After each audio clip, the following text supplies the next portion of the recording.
All right, guys, welcome to episode 66 of the Drag Drive Repeat Show presented by Summit Racing. Y'all, tonight's a great show. We've got guest co-host Mr. Adam Dorey is going to be on with me tonight.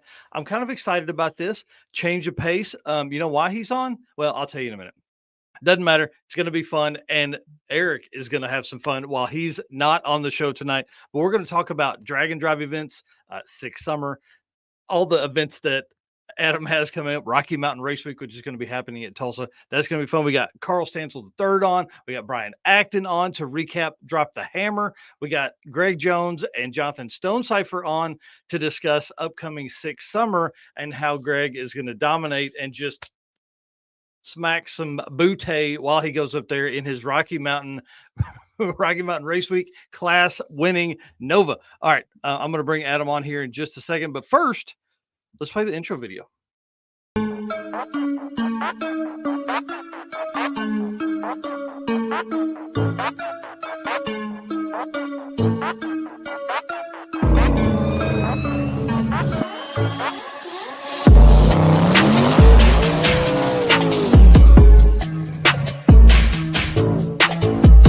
going to pack things up and hit the road, trying to make it the next day.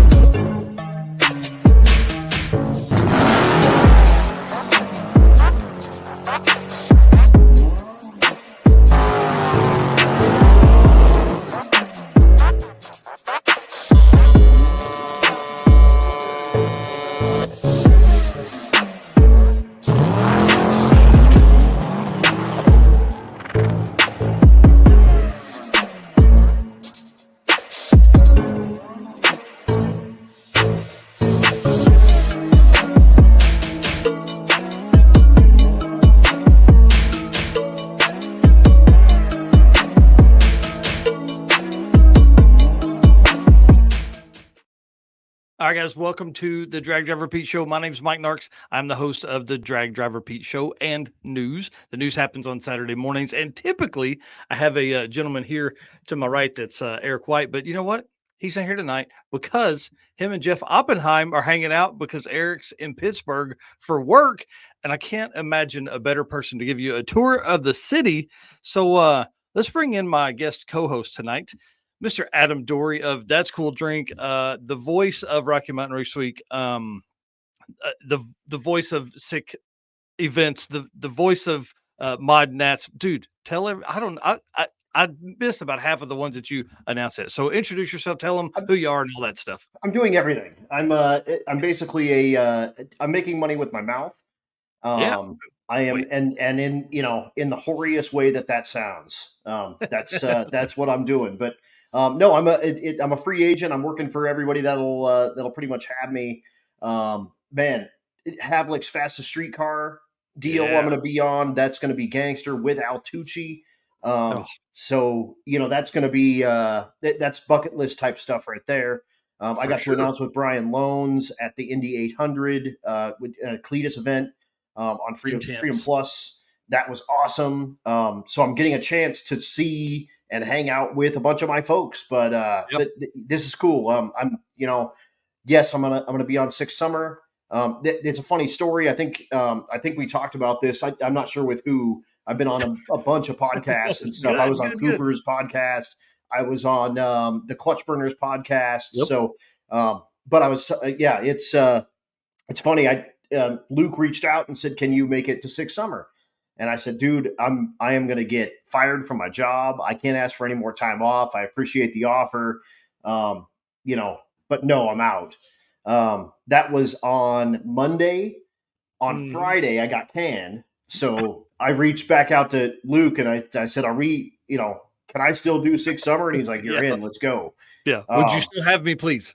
Right. I exactly. Opportunity.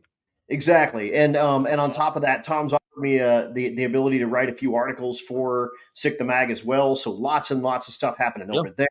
And that's helping kind of keep me afloat as well. He's paying me for that as well, which is cool. Tom and Sick the Mag are also sponsoring the presented by at Rocky Mountain Race Week and Race Week for 2024 as well. So presented by is basically the live stream sponsor and the announcer sponsor. So he's covering me at that event as well. That's awesome. That's Yeah, awesome. Matt with Rocky Mountain Race Week is covering me at the Havlicks Fastest Streetcar Shootout. So Rocky Mountain Race Week is a sponsor at that event as well, and he's covering all of my expenses. So shout out to the people kind of getting behind Yeah. me with all this stuff. And Mod Nats is one that I've done for years, and that's been a really, really cool race. And it's on Veterans Day weekend always. Unapologetically, it's run by a Special Operations Air Force vet. I'm a Special Operations Army vet. Nice. They have a ton of veteran racers and stuff out there, so that's Yep. cool. That's a lot of stuff coming up. Obviously, Rocky Mountain Race Week, and lots with Freedom Plus.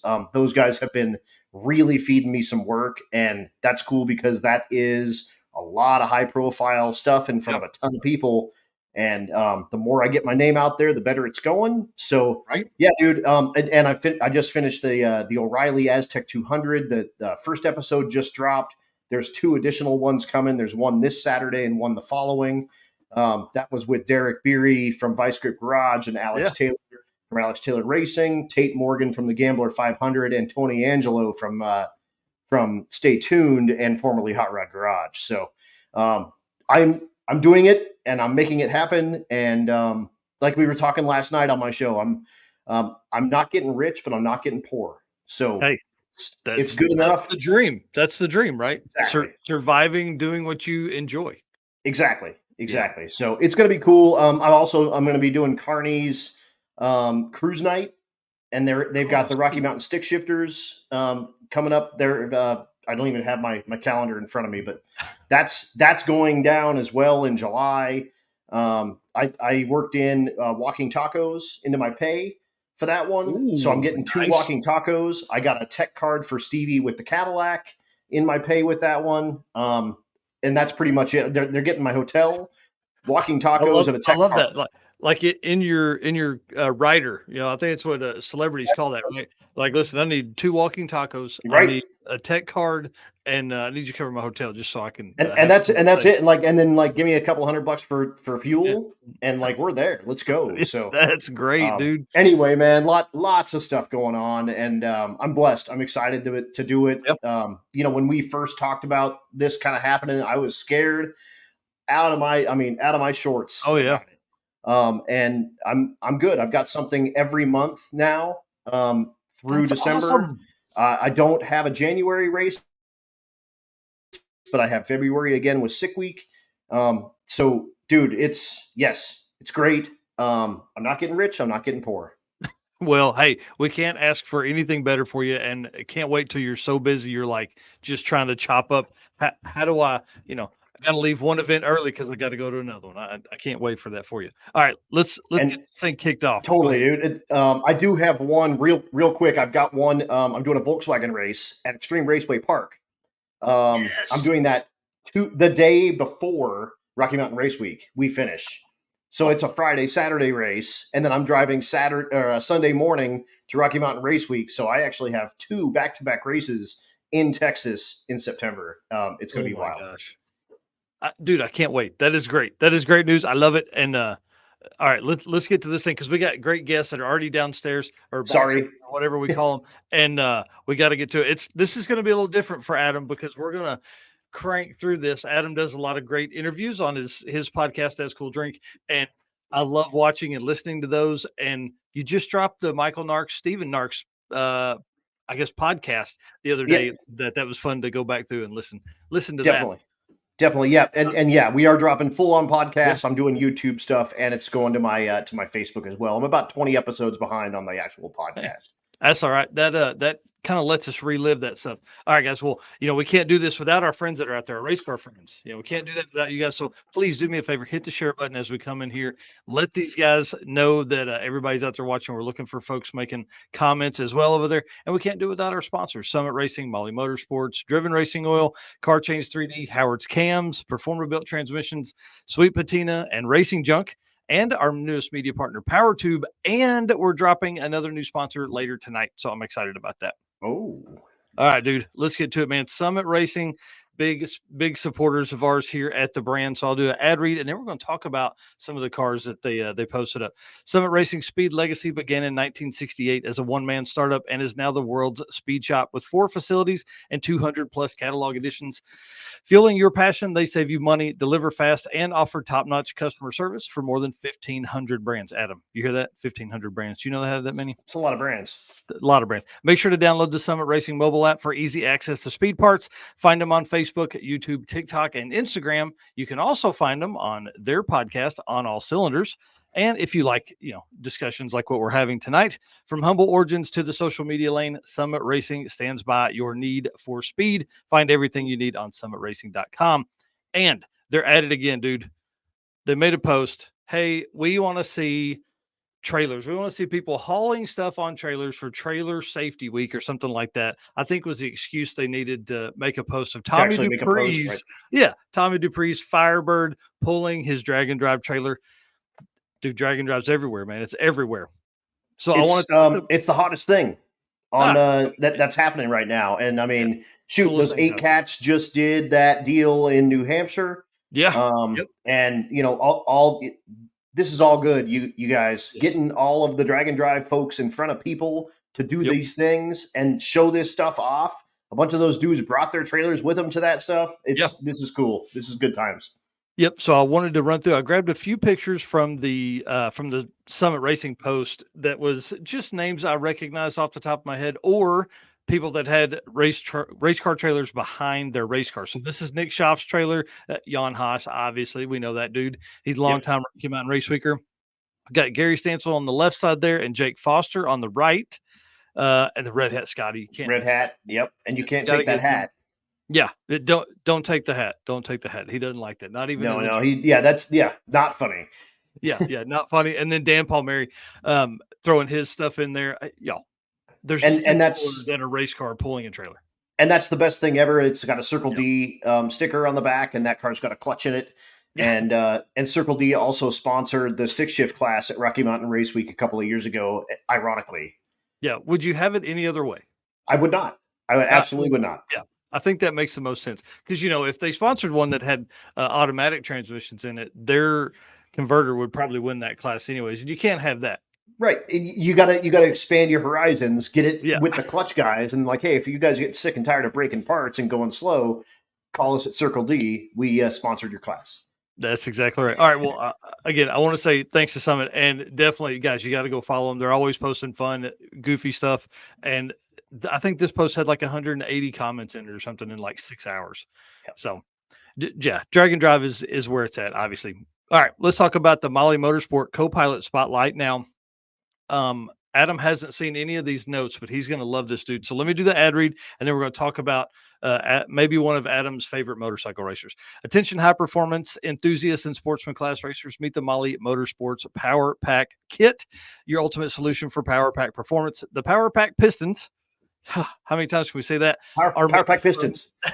Are made from either 4032 aluminum alloy to allow for tighter cylinder to wall clearances.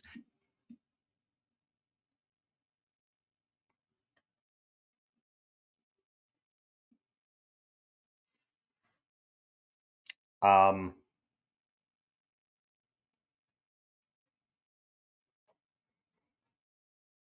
I locked up? Is Mike locked up?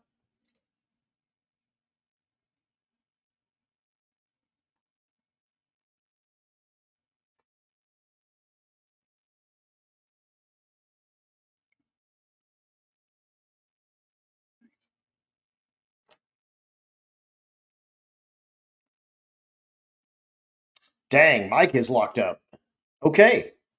I don't have the co-pilot deal, unfortunately, and I also don't have the ability to co-host this. He sent me the link to do that, and it's stuck in my email somewhere. But hey, here we go. Co-pilot stuff coming up. One of my favorite motorcycle racers. I bet it's Pat Cook. We'll talk about that soon.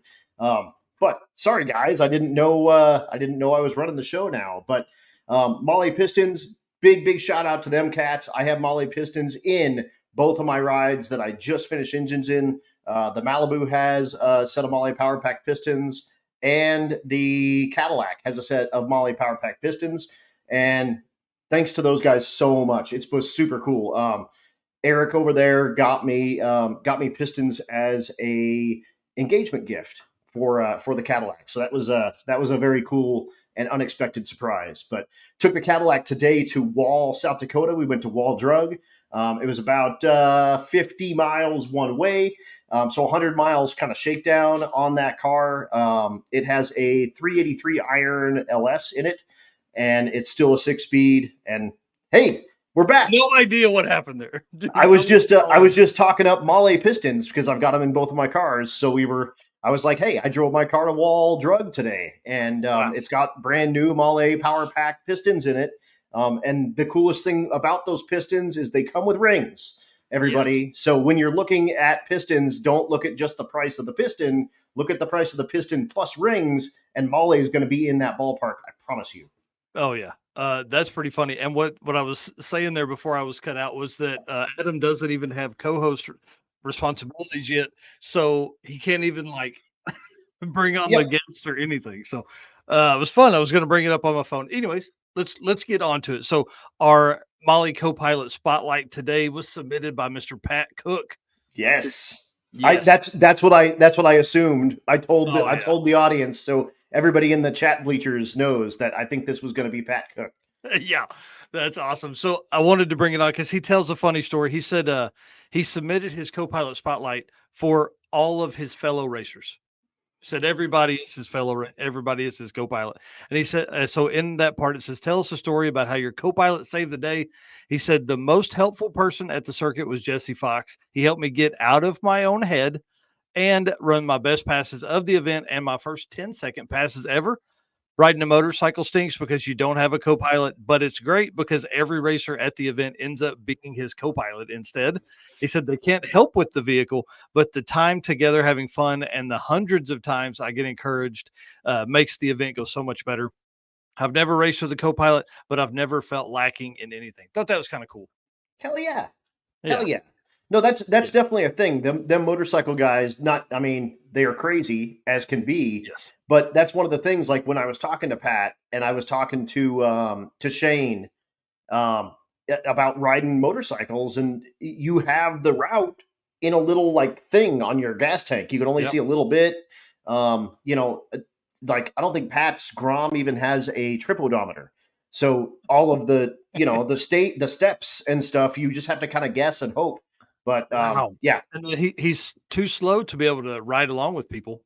Right, so exactly. And especially when he's in the Rocky Mountain version of that. I mean, we go to 5-digit elevations, and that thing has like 12 horsepower at sea level. And you take it to 10,000 feet, it has about 8. So good for him. Yeah, he's pushing along with his feet. So if you would like to submit your own Molle Motorsports co-pilot spotlight, find dragdriverpete.com/co-pilot spotlight. We've had a bunch of people submit. We try and do at least one a week, if not 2. So during the show and news. All right. Well, the reason we're going to move. Let's see. We're moving on here to the event updates because we got a lot of fun stuff, and we've got guests on tonight. That actually, this is one of the first times we've ever done the promoter and then a racer within an event at the same time. So let's run through some driven racing oil stuff. I want to talk about 2 new events that are on the horizon for this year. We've got Dragway Rush, which is a new event in Ontario. The Hard Ass 1000, baby. Yep. So Dragway Rush is a new one, Ontario, Canada, August 23rd, 24th. Grand Bend Motorplex to St. Thomas Dragway. This is what I like about this event. They're going to race Grand Bend in the morning, 10 to 2, and then they're racing St. Thomas that Friday night. So that same night. So same day, 2 different tracks. I dig the heck out of that. And then back to Grand Bend for the Saturday morning racing to finish it all up. Cool. That's a cool, brand new event. And then for our 40th event to be added for the season, the Hard S 1000 is doing a fall event for 2025. So hell yes. And it's a 5-dayer. So they're going for it, man. October 1st through 25th. Yeah. If you guys don't know, those are the dudes that did the twin turbo Chevelle that they just pulled out of the field on Drag Week. And did it with a tired 396 and it had a 4-speed and junk. And then they came back the next year and it had twin turbos sticking out of the hood. And maybe the best drag and drive photo of all time is Keith Turk in tech looking at that car, and he's holding his heart like my lord. And these guys Aussied it. It's got the turbos are hanging out of the hood. It was wild, and it went from like a 13-second turd, and they were, I mean, bringing beers into Denny's and stuff, and it was wild. And they brought it back, and it went 8s, and it was gangster. But those dudes are cool. And they packed 4 people in it. Like 4 adult men were in that car. It was pretty intense. Yeah, it's pretty good. I can't wait to see how that event goes, because their first event went absolutely wild, man. It was a great one. And I had my number wrong. This puts us at 38 events, not 40. Apologize. So 38 events. You can find the full list at dragdriverepeat.com/event list. That gets you there. And then I want to talk about the Olympic Drag and Drive, and then we're going to bring in the guys from Drop the Hammer. So Olympic Drag and Drive, obviously this last weekend, May 31st through June 2nd, coincided with Drop the Hammer. 2 regional events, completely different parts of the country, almost different sides of the country, Michigan. And this one was in Washington, Port Richard, Washington. 70-ish cars. I hadn't seen the final numbers on it, but somewhere around 70. And I feel like that's a huge win for the West Coast, dude. Like, that's a lot of cars, especially for a regional event, especially for the first years. And even the promoters from BC Drag It Challenge came down and raced in this one. So I think that's always good when you got other event promoters that are racing in other events, different ideas, different sites, different things that you think of when you're going to host your next one. You know what I mean? Hell yeah, dude. Hell yeah. And the West Coast has kind of been a bit of a vacuum in drag and drive for, for a bunch of different reasons. And it's super cool to see them, really coming in with a vengeance. And dude, Corey Thompson won Unlimited in the Olympic drag and drive. That dude, that dude is a certified gangster. Oh yeah. Yeah. Laid it down big time. And then did you see that, that Donovan Linwood came in second in their so hang on, let me run through here. So let's go back to the first one here. So we got like their 750 index, a guy named Scott Hasbrock won that one. And then Radioactive Fab Hot Street, which is the picture on the right here. Ryan Stanley barely won it. 650 index, won it 654 with a 6. And then Ryan Young 6560. Nice. 0.014 back. And yeah, dude, index stuff is gangster. I don't care who you are. That's the best racing that there is at drag and drive stuff is dial your own and index stuff. Because everybody's awesome. Gotta be so tight on stuff. The RM Collision Limited Street, which is a picture on the left, Todd Brenton 548 in that one, barely beat longtime drag and drive racer Donovan Linwood, who's not pictured here, with a 5511. Nice. So I don't know what that is, 030, something like that. 03, whatever. Blink of an eye. I mean, 23 or something like that. It's like a foot difference in a 660 foot racetrack. I mean, that's nothing.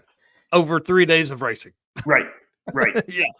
And then, of course, our boy Corey Thompson wins the Unlimited class, 556 average. Dude, I think he was probably as excited to not have to drive a day and a half to get to an event than he's ever been for any of the other events that he's attended. Agreed, dude. And I mean, obviously the Chevelle's still working. He does have, I think, new turbos on that for this year. So it might be making a little more chooch, but I think reading some of his posts, it was basically just a tuner's race. The tracks were not holding the power that he was making, but whatever, dude, that dude's a gangster. I'm really, really excited to see him already stacking some trophies this year. Oh yeah. And he's earned them too. I mean, he really puts in a ton of work to go and do all that stuff. All right. Let's talk about Drop the Hammer, and then we're going to bring these guys in. Shout out to Hard Target Images. I pulled these pictures, a lot of these pictures that we're going to show during this interview time, right from the Drop the Hammer Facebook page, but Hard Target, primo stuff, man. Primo stuff. So let's go ahead and bring in Carl and Mr. Brian Acton. See if we can stack them all in here. Yeah. Brian, how are you, sir? Good. How are you guys? Doing great. Let's start with Carl, because the first struggle that I think was coming into this was the sadly having to cancel last year because of rain. I mean, that's what happens to some events. But dude, I think that probably made the anticipation leading up to this event so much better. What do you think, Carl?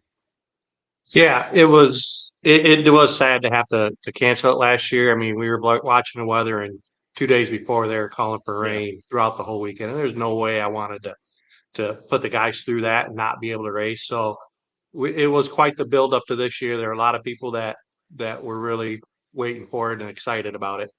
Yeah. And you guys had a bunch of cars, bunch of really cool things I'd never seen in the past. A lot of cars that had banners on the windows, but I'd never seen those out anywhere. Yeah, there was a whole range of cars. Obviously, Don Bailey, Steve Morris, Clark were all there. But the picture up there right now, he does Roadkill Nights, and he's Nice. dominated Roadkill Nights. And this is his first drag and drive. So it's getting other people out there, doing it more. We had a guy with an expedition that had one of those rascal scooters that, it was a real pain in the butt to take the carriage off the back, and they let him run with it. And it was cool that he was able to do that, and he was consistent. I mean, dude took second place with a 0.008 spread in Dollar Your Own.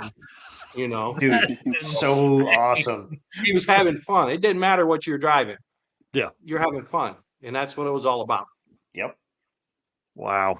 That's so cool. And it did look like you had a big wide range. And Clark brought out the Camaro. Dude, we hadn't seen the Camaro in forever at a Drag and Drive. The old Camaro, the fourth gen. Yeah, not his fifth gen. Yep. Yeah. Yep. It was his old one. Yep. So I wanted to ask, what are some of your, I guess, I hate to say favorite cars, but what are some of the ones that maybe stuck out to you that attended? That's just it. They all stuck out. I don't have a favorite one. I can't pin a favorite one. Everywhere from I can appreciate that. Ryan's Nova that is deadly consistent to, like I said, the Expedition. We had a gasser there. We had some fast cars there. I loved them all. It was great seeing them all there. People that traveled, it was great. We had somebody from North Carolina. We had somebody from Iowa, New York. It was just, they're all awesome cars. I can't pick one. Well, and I think that's one of the coolest things about these events. People are beginning to, well, I mean, you guys see it all the time. They stretch their legs. They're going to tracks they've never been to before, and they're using Drag and Drive as a way to do that. No, that's no joke. I had only seen Colorado tracks my whole life and started doing Drag and Drive. And then, I mean, bang, bang, bang, bang, bang tracks. Six Summer is all new tracks for me. All brand new tracks. And Rocky Mountain Race Week, we were doing Mocan, so that's a new track for me as well. It's the coolest thing, really, traveling to race. And I've got a couple of sick articles coming up, kind of like that. But getting out of your comfort zone and doing it in your hot rod and doing it with 40 or 50 or 60 or 70 or your closest friends and doing it as a group of people and checking it all out. There's nothing like it in the whole world. And it's so cool seeing new people get their stuff out and get them on the road. I love it. Like that GTO. That's so cool, man. Well, and for a guy that has done Roadkill Nights, that guy knows he wants to do one. Now he's had an opportunity to do one. I guarantee you the next one he does is a week long. Yep. Well, let's talk about favorite route stops, and I'll ask Carl and Brian that question. Go ahead, Brian. Let's hear what you say. So for me, I really enjoy, similar to the circuit, the back roads and staying off the interstate, staying out of the big cities. Most our cars can all do that stuff, but it's just it's not enjoyable to be in bumper to bumper traffic. And so the back roads routes are my favorite. We went to a covered bridge that is local kind of to me, but I've never been there. So as much as it's only an hour from my house, I'd never been through that. So that was a pretty neat stop. And the back roads and the scenes on the back roads are where it's at, I think, for me anyway. And the photos from that covered bridge are choice. It's like chef's kiss. Yeah. Yeah, for sure. I loved all the checkpoints because I made them, but I wanted to pick stuff that was fun. I wanted it to be a fun event, and I didn't want, like Brian said, I didn't want them out on the highways chugging along because that's no fun. That's boring. Yeah. So I wanted to give them fun stuff to do and see, sights to see. I think I passed Brian on Friday afternoon, and we were behind a Amish buggy that we had to go around. Yeah. How often are you going to see that? So it's just different, neat stuff like that it just makes it fun. And you certainly won't see that on the interstate. So when you're off the interstate, that's when you get to see cool stuff like that. Yeah, Friday's drive, just to put it in perspective for Mike, Friday's drive, there wasn't any stretch that was more than about 7 or 8 miles, and you had to turn. Oh, yeah, and I heard about it. I didn't mind it. I thought it was. Wow. It made it kind of fun. Yeah, it was nothing. I bet 7 or 8 miles was max. That's great. That's great. Yeah, for somebody like Pat Cook that's going to be on a motorcycle, that'd be kind of tough. But for a guy like Jay Blanchard navigating, he's got it good. He's got it. He's ready. He didn't like it. He's like, do you think we could go a stretch more than a half a mile without turning? Nope. Oh man, rapid fun. Yeah, not today. We can't. Well, I like to tell people a lot. We could be at work. Oh, absolutely. Yeah. So I mean, it can't be that bad, right?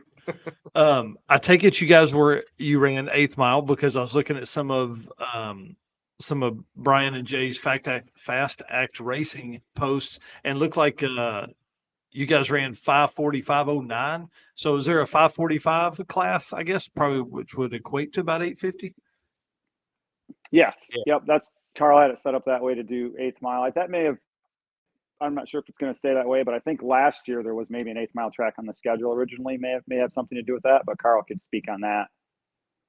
Yeah, last year when we were setting it up, we could only, at that time of year, we could only find one other track besides US 131, and it was an 8th mile track. And so we were going to have to do it 8th mile. But then when I started planning this year, I'm like, you know what? Let's keep it 8th mile. We don't have to lug the cars out the back end where they kill them at 1,000 foot. And we're doing cleanups or crashes or burning up motors and stuff like that. So it not that the cars can't do it. They can do it. But I want the cars to last. I don't want downtime on the track. I want it to be fun. So if we're blowing stuff up all the time, it ain't going to be fun. Well, and it opens up your availabilities for tracks in the future. I mean, exponentially. There's so many more 8th mile tracks out there, or even if they're 1/4 mile tracks and they're a little sketchy, you can run them 8th mile. There's nothing. I mean, just turn half the clocks off, easy peasy. So I think you're smart in doing that. That's a lot of the, a lot of the big boys have really painted themselves into corners because you have to have 1/4 mile tracks, and it's just stick with what you got, and it's working. Good job. Well, and I think the same thing too, especially with like regional stuff, is we're not having to have those. We don't have to have the big track to get the big mile an hour to do all that kind of big crazy stuff. It's kind of goes back to us having fun and doing making the event a little easier on folks to kind of draw them folks in. Like, come on over here. There's really no reason to bring home 75 smoking piles of junk at the end of an event. Like it's more fun to bring home a car that runs, that you can do one the next week. And if running 660 is the way to do that, then there ain't no shame in that whatsoever. Nope. Yep. Right. Well, Brian, real quick, we had 850 at the circuit. Now you run the 845 class. What do you typically look for an 850 pass? What is your 8th mile goal? So my car to the middle normally runs a little quicker than 545, 542 or 543. So we didn't have to tweak it too much to hit the number. And we still, Jay and I always learn something every time we test or do an event. So we took some things away from Drop the Hammer that I think will help us at some future events, in six summer coming up and drag week later on this summer. Nice. All right. Well, we may look at some of those time differences for this circuit next year, because I know 550 played into it a little bit on the on day 2 at Ozark for a lot of folks that were kind of chasing that number. Yep. Yeah, well, who broke stuff? That's the one question everybody always asks. You know, who tore stuff up, who fixed it, who had to bow out. I don't think there's anything major that was fixed and guys got back up.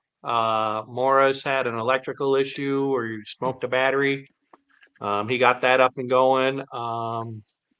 You know, we started out with 54 cars and 44 finished. So there Nice. was a That's pretty good. transmission that went south. There was blown head gaskets that they couldn't get the right stuff for to fix them. Yeah. You know, so things like that.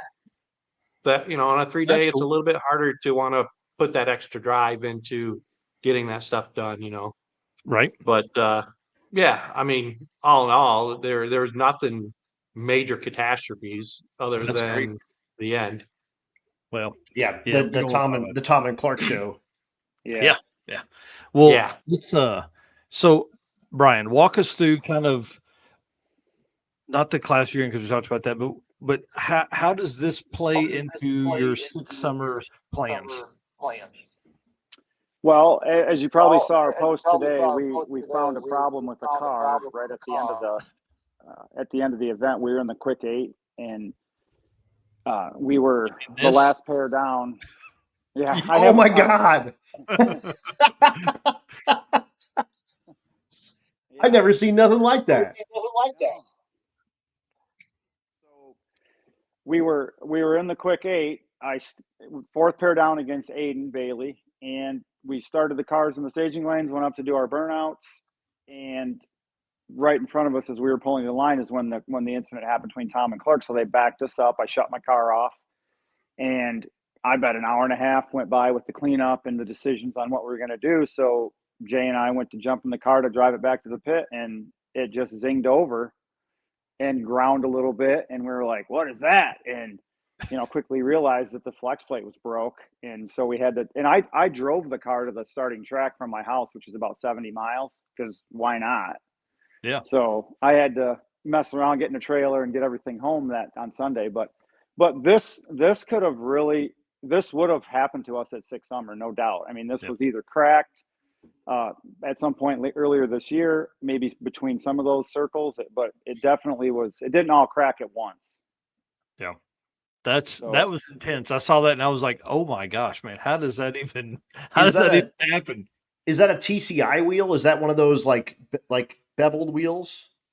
No, it's a SFI approved flex plate, but it's just a Jegs or Summit brand. They're like $100, but right. I'm going to be upgrading to a TCI or something much better, or there's 2 or 3 brands that we're going to look at. For right now, I just put something in there to get me through next week, but long term, because this flex plate's been in the car for 3 years now, so it's not like it broke in a week or 2, but probably not what I want for the horsepower I'm at. Yeah. That's pretty crazy. I saw that. I thought that was wild. And then I grabbed some other shots from the Fast Act Racing page. So what was your average for your class? So our average after 3 days was 5.462. So 12 thousandths off of the index. We ran 5:45 with a 0 on Friday. And then 5:46 Saturday and 5:47 Sunday, which averaged the 5.462. Man, that's awesome. That's awesome. Good show.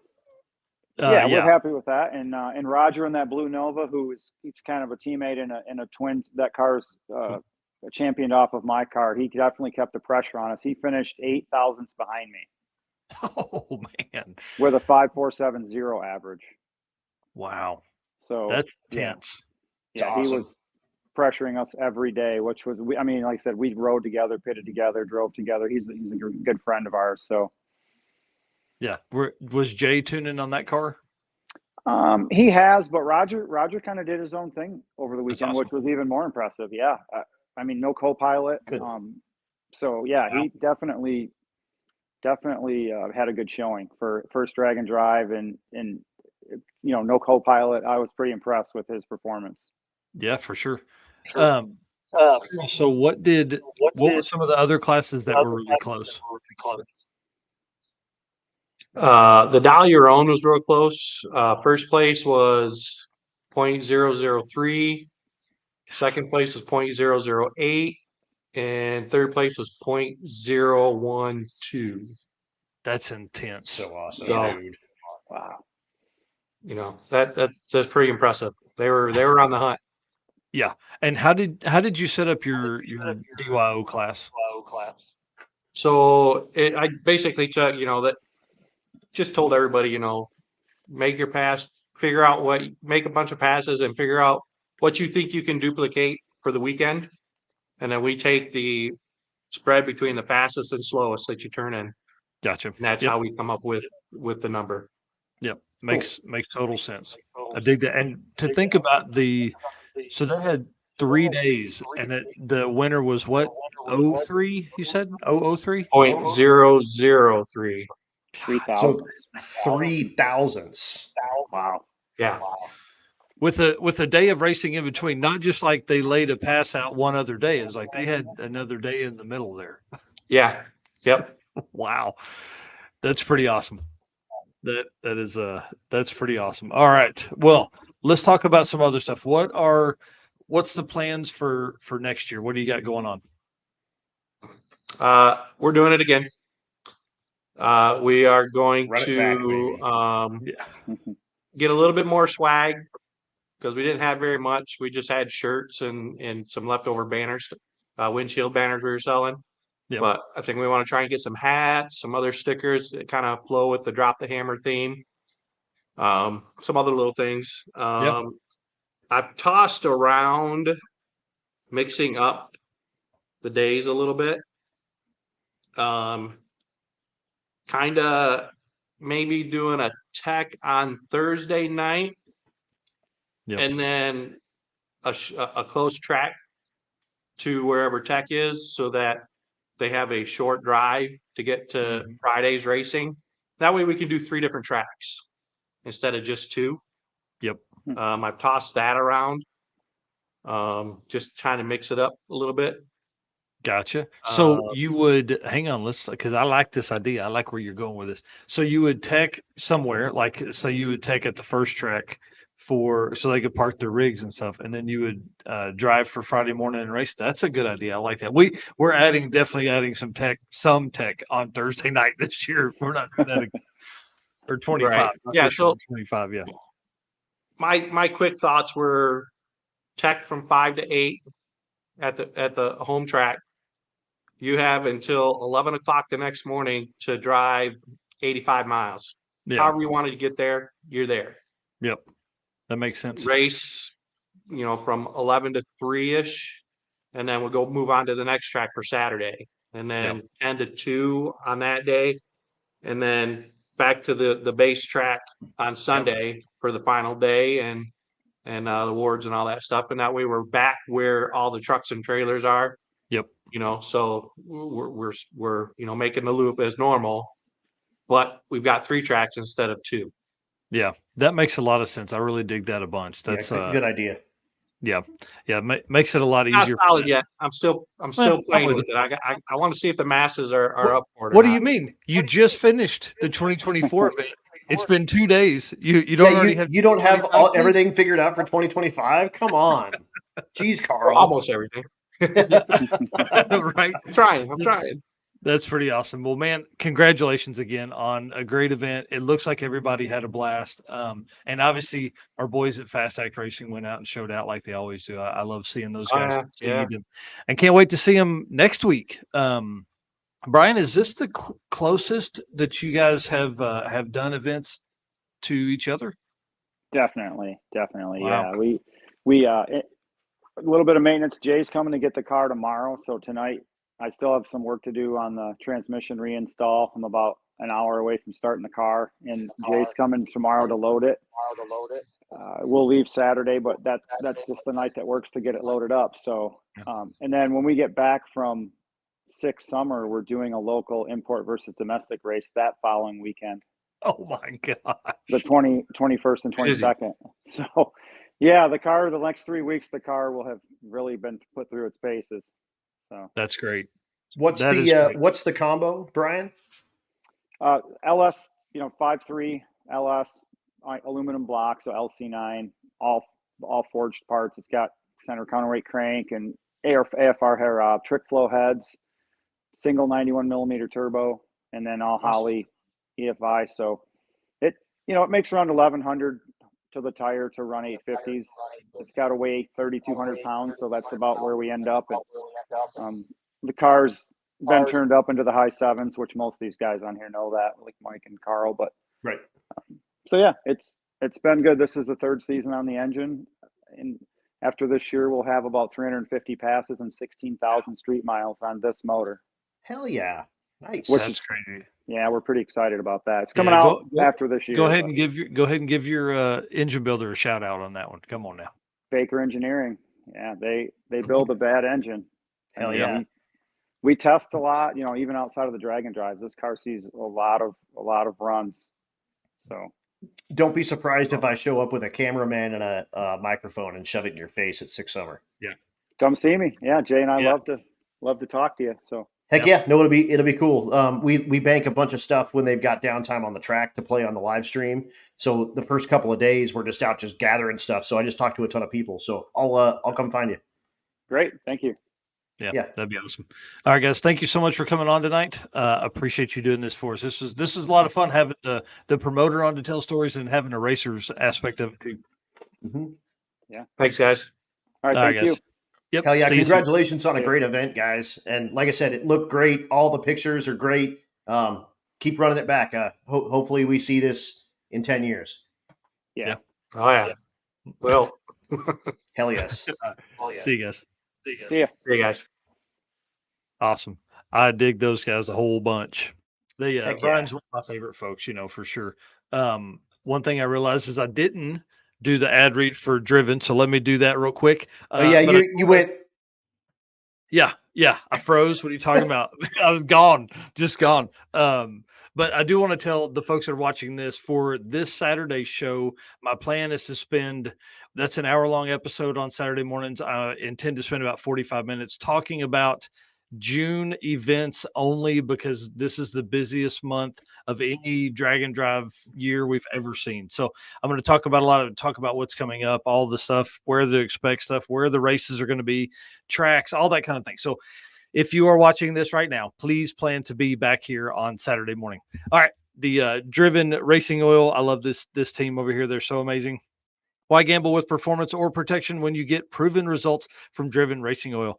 Trusted by top engine builders, winning racers, and devoted horsepower enthusiasts around the world, Driven takes legendary base oils such as the ones from Bradford, Pennsylvania, which comprise their GP1 line. Then Driven boosts that superior base with state-of-the-art additive packages. Driven's GP1 Nitro 70 not only provides anti-wear protection, but can even shield cylinders from washout and fuel dilution caused by using methanol or nitro-based fuels.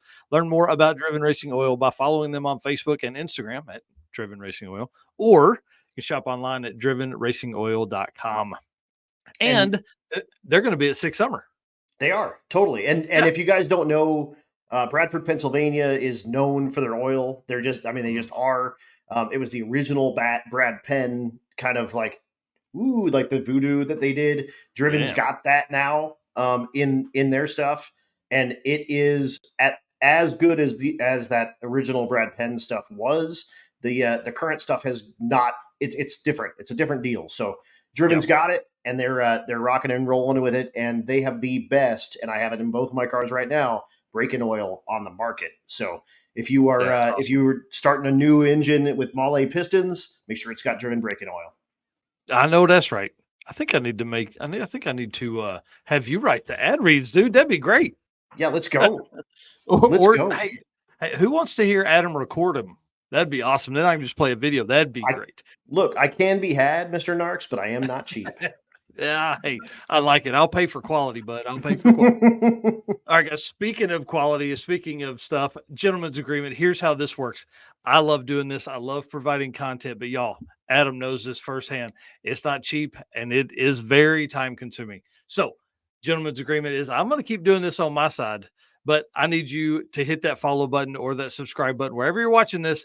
Do that for me on your side. That helps us, grow through all the stuff, algorithms, comments, all that kind of thing. We need you to do that stuff so we can continue the growth here And then we can't do all of this without our race car friends. It wouldn't be possible to have you guys here with us. I'm telling you, when I'm working at 5 or at 1 a.m. at night, it's and I jump on there and I see I've got 20 notifications and they're from folks that are saying stuff about Drag and Drive. Makes a big difference, I'm telling you. And obviously, our sponsors make travel possible, make all the things that we do possible. Summit Racing, Driven Racing Oil, Molly Motorsports, Car Change 3D, Howard's Cams, Performer Built Transmissions, Sweet Patina, Racing Junk, and Power Tube TV. And I think, let me see what my notes are. I think Is now the time? I think it may be right after I thank PowerTube, because I just recorded a bunch of stuff this morning, so my voice is tired. I've been at it all day long. I You're recorded some making your stuff with mouth make you PowerTube. money too. That's I know it that's right. happens. It happens Yeah, with the best of us. Yep. So PowerTube has given me the opportunity to host the Southeast Gassers TV show, just super cool. So I want to say thank you to them. And if you're not following PowerTube TV everywhere, you need to do that. They also have an app you can put on your TV. And anytime I can't find something to watch on some of the other apps, I just flip on PowerTube. There's like 6 different channel types on their podcasts, and you can see it all here: culture, racing, builds, tech, how to, all the stuff they play over there. So highly recommend PowerTube TV. And now let's break in to the new sponsor. And I'm kind of sad that Eric's not on here to do this with me, but Adam, you'll have to do. I mean, I'm sorry that No, I'm not don't to be the sorry. cool level of Eric, but I'm happy to be here for it. I really am. Yeah. Well, the fun thing about this new sponsor is it's someone that I know will be doing a Rocky Mountain Race Week some point in their near future, because he has enjoyed so much drag and drive stuff. It's completely changed his life. They've changed a lot of the things. They've bought new machines for manufacturing because of the outpouring from drag and drive. And I got to meet Chris Wozniak on Sick Week, and then him and his girlfriend came to to the circuit. And then next week he would be at Sick Summer, except he's doing Hot Rod Power Tour, which That is like happens. the 9th year in a row he's done it with a bunch of his friends. So huge car guys. I'm really excited for them to be on board, because their engineering mind is it's just next level stuff. So it's like engineers that have cool shop tools, like machine and fabrication tools, and understand CAD and 3D scanners and all that kind of stuff to make really specific, unique, quirky creations. Awesome. Right. So they're working on something right now. I'll just let me run through a couple pictures here. So there's Chris's Firebird, the Nashville hot chicken Firebird that Mark Edwards caught out on the street in Nashville a couple weeks ago. This is the car he drives all the time.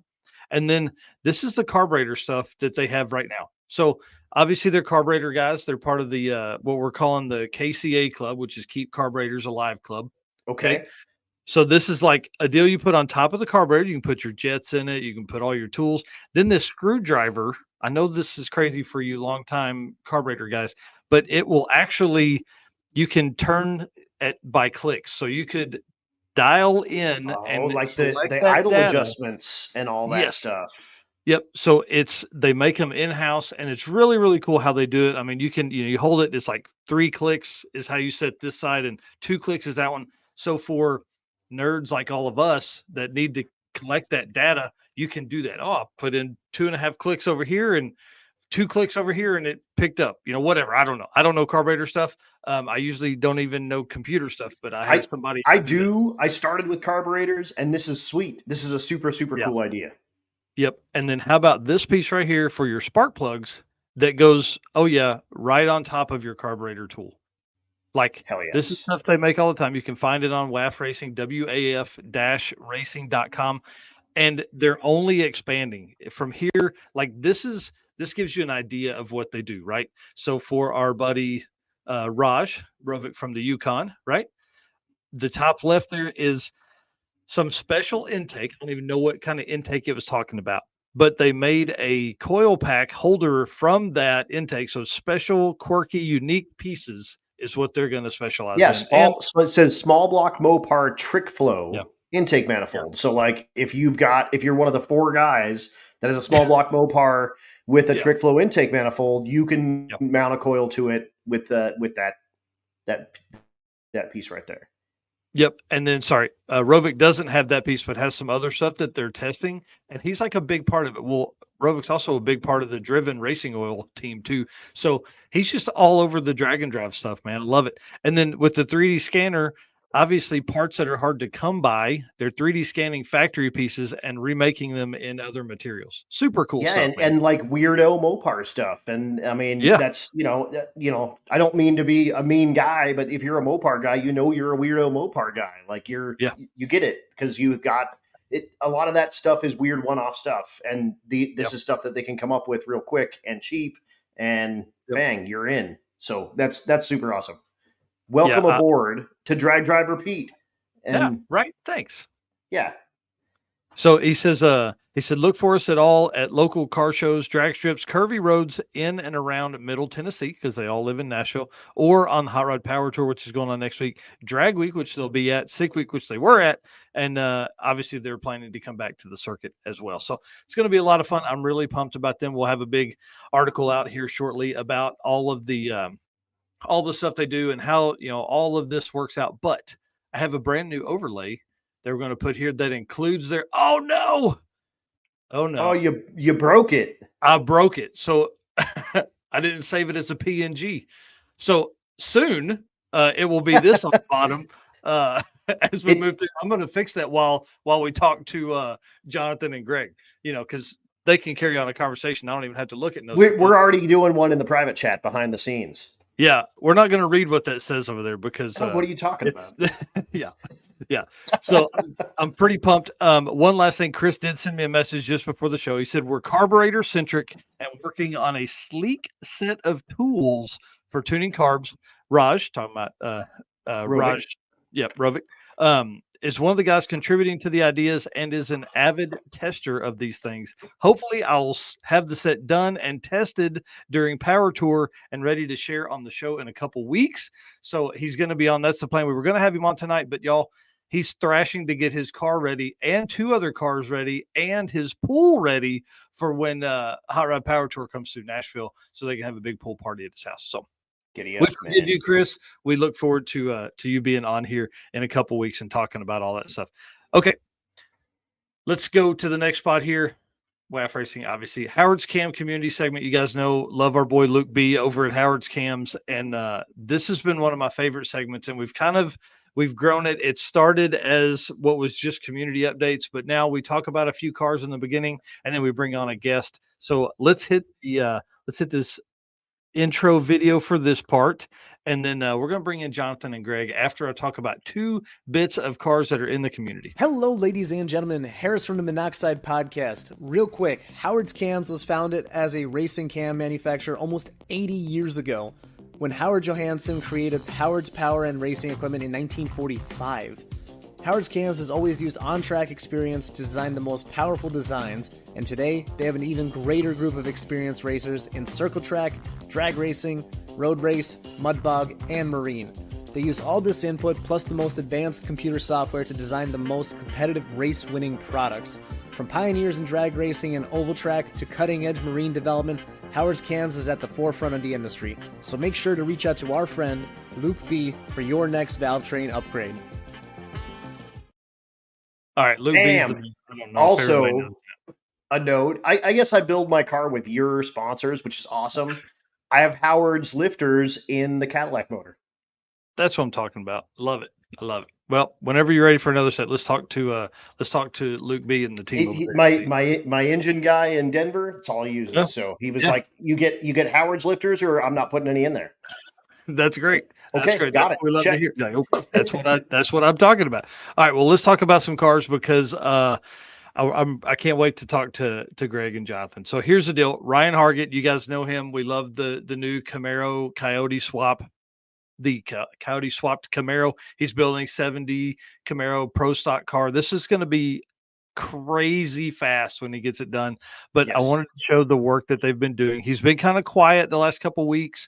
And it comes out swinging with these photos here. They've got some carbon for the firewall done.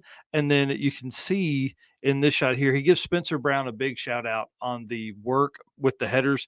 Dude, those look so Nice. It's like art, dude. It's like art. I mean, this is the the ability for fabricators right now in this market is above and beyond. It's out of this world, Yeah. and the stuff that they're creating is amazing. I mean, look at them. Look at those headers. Yeah. I've never owned anything like that. That's wild. Good stuff. It's gorgeous, and I love this build simply because it's weird and unique. Obviously, having a Coyote in a Camaro is, I'm typically backwards, but this car is going to be really fast. Like his goal is low sixes, high fives. So Hell yes. this next level of drag and drive car being built is absolutely wild. It Absolutely is, wild. and it's pro stock cars, so it's not even Yep. pro mod cars; it's pro stock cars. Yep. And now they're putting them on the street, and that's a whole different thing, even from a pro mod car. Yeah. So it's really exciting. I mean, really, Uncle Sam, Nicky Ugh. Bobby's car. Yes. That's an old pro stock, chassis type Yep. car. He's going to be on Six Summer, and he was just at that Can't wait. shootout. I can't wait. Yes, Ugh. I cannot wait to see Uncle Sam back out.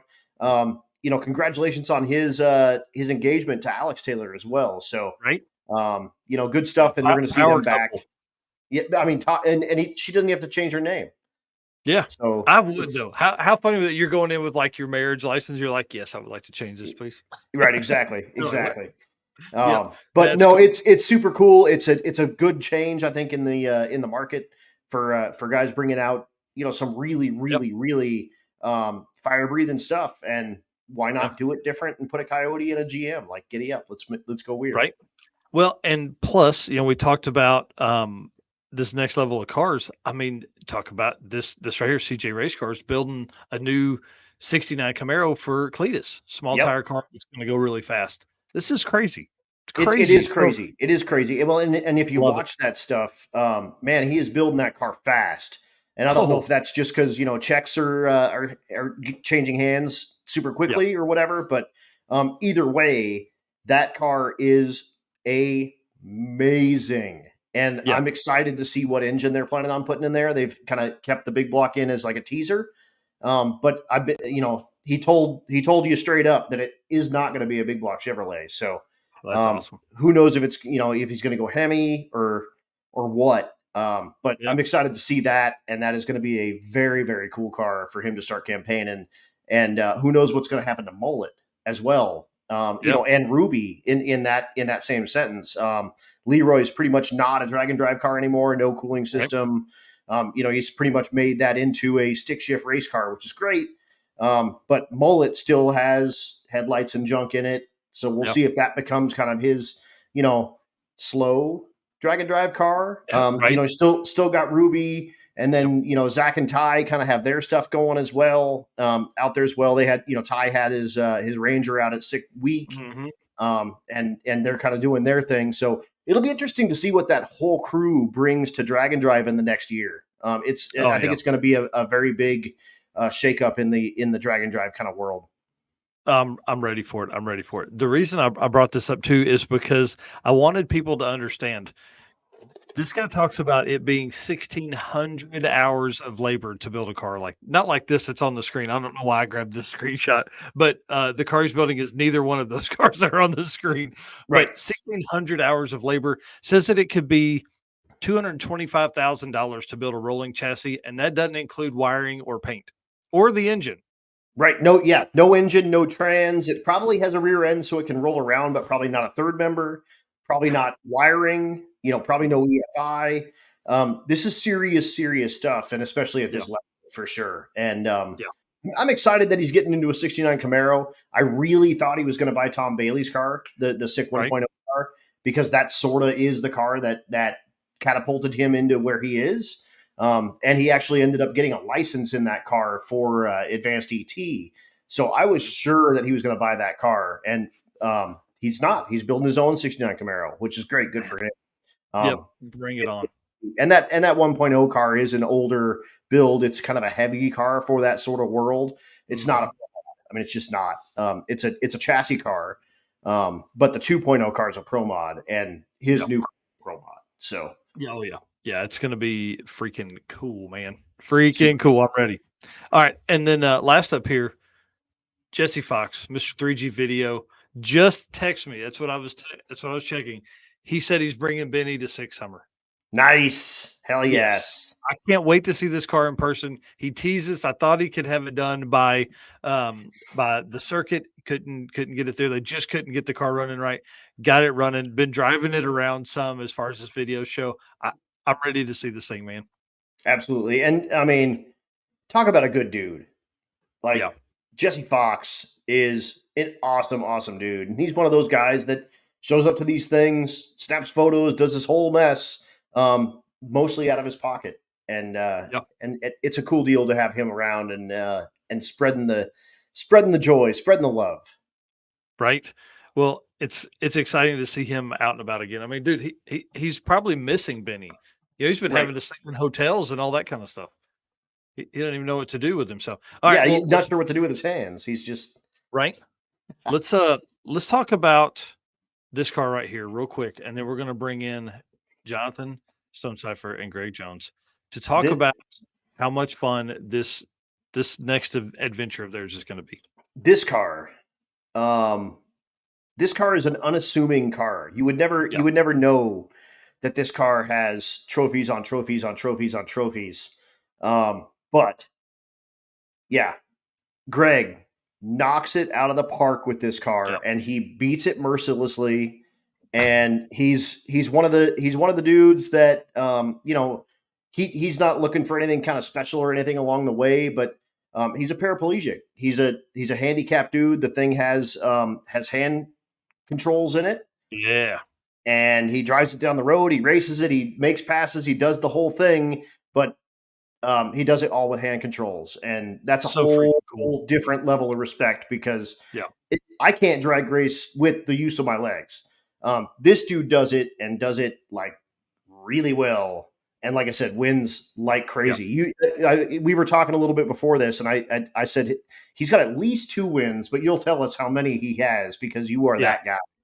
Yeah, he's gonna have to tell us because my I did not have all my stuff pulled up for my Rocky Mountain stuff, and of course now I got to go back and do the other design stuff so we can put the WAF Racing on the bottom here. Yeah, all righty, Mr. Greg Jones, come on in here. Let me get the picture of your car off the screen, and let's talk about how awesome you two are as a combo, and how many events you guys have done together, and then introduce yourself. Together as him as a co-pilot, we've done 2? 3. 3. Yeah. This will be number 4. In That's total, awesome. I think I've done 9 drag and drives total. And how many have you won? 1, 2, 1 second, and 1 third. Nice. Yeah, dude. That's so impressive. I mean, impressive. And it's an index car. Typically 12.0, right? Yes, usually. Yep. Well, and that's one of the things that Jonathan and I talk about all the time is this car's won 12.0 and 13.0, I think, right? No, I got a second 13.0. Yeah. I was going to say, I think both of his wins were 12s. So yeah, that's awesome. But it is so awesome. And it is, and like I said, like it's not, it's a different thing. You do it all with your hands. I haven't had you on my deal, and this isn't my show, and I'm sorry, Mike, but tell us about drag racing a car with hand controls. How crazy is that to have that much? I mean, it's a 12.0 car. It's got to run faster than that because it runs the 12.0 index. But an 11-second street car is a badass street car, and add to that, you're doing it all with your hands. Talk to us about it real quick. You stay pretty busy in there behind the wheel. Gassing, braking, shifting, steering. That's a lot of stuff to do with your hands. Hell yeah. And you do manually shift the car? Not this car, no. Okay, got it. So it just like sticks in drive and does its thing. Yeah. Okay. So we were just talking about this. We went to Tulsa to test Friday night, and Greg had a yellow first gen Camaro back several years ago, and it ran the same all out as this car actually might be a little faster all out than that car, but it was always trailered. And I told him, I said, it's amazing how in 10 years, we went from what cars were to now we got a car that's capable of running mid 11s and quicker, and you just drive it everywhere you go. Yeah.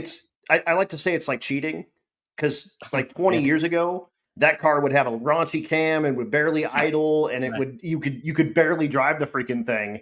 And now it's just hop in, hit the key, and you can get 20 miles a gallon driving down the road and still go mid-11s. Yeah. Brandon Parker is asking who did the hand controls in the car. I did. That's awesome. Yeah, I did all of it. That's awesome. Hell yes. Yeah, And that's really cool. I don't care. I'll take back everything that Stonecipher told me about you. You're all right. Greg actually, he had to show me how to use the hand controls in case we ever had an emergency or anything. And then I've loaded the car on the trailer with the hand controls. It gives you a whole new respect for what he does to drive. Seriously, I mean that's what I'm saying. Like there's got to be so much involved in there. And I mean I'm a stick shift guy, so I got stuff flying around like crazy. But again, I got the use of my legs, so whole different level of respect for Greg. And I actually didn't know that that Greg didn't have the use of his legs until he won his first 12-0, I think. And I called him to come to the stage, and I was like, where the hell is he? And he's in his chair. He's rolling up. He's short in his chair. So I was like, Greg, and he came rolling up, and I was like, oh, whole new respect on this guy's name. So good on you, dude. I just think that's so freaking cool. And yeah, I mean, there's just so much involved, and you know, I mean, really just even overcoming all of that to still drive hot rods and have fun doing it. I dig it. I love that you're doing it. He's got the same drive and motivation as we do. He just got a couple extra steps. Right. Yeah. If you know what I'm saying. It's one thing that I love about his car is it's so clean. Like it's one of the nicest cars in the parking lot, and he's not scared to beat on it. But one conversation we've had in the past is that there was one week where he won, I think either first or second in the 12 or 13 class, and the dude did it in like 12 passes throughout the entire week. And then there was this last event where he made 12 runs at Vandermeer one night. Yeah. Yeah. He just wanted to win. Well, and that's it. If you guys haven't seen any of the Rocky Mountain Race Weeks, especially, they're kind of the OGs in the index racing world. And man, I mean, the top 10 spots typically in 11-0, 12-0, 13-0, 14-0 are less than a tenth between 10 people. And first and second place are typically like a thousandth or two away from each other. Somebody in the top 3 or 4 hits the number on the button at least once through the week. It's absolutely insane. And yeah, these guys round robin their cars like crazy. And that doesn't surprise me that you made 12 passes at Vandermeer. I think I had to run a 002 just to keep my spot at Vandermeer. Yep. Did you do it? Yeah. Attaboy. I think I was the last car that went through that night. But I did it. Attaboy. And that's the same, like we were just talking to the boys with Drop the Hammer. That's 003 is 3,000ths from exactly where he needs to be. And that's just to keep his spot where he's at. Yep. Like that's pretty amazing stuff. And to be able to pull that off even in 13 passes with a car that you know real well, that's impressive stuff. And that night I had planned to leave. I was going to go edit a video, but Greg just kept coming back around. So I think I probably have like 6 or 8 of those passes on camera because I wanted to get that one that he needed, you know, because we had done the math earlier in the day and it was like, man, it was going to be really, really tough. And he was how many times did you go under that night? I think like 3 times you went under.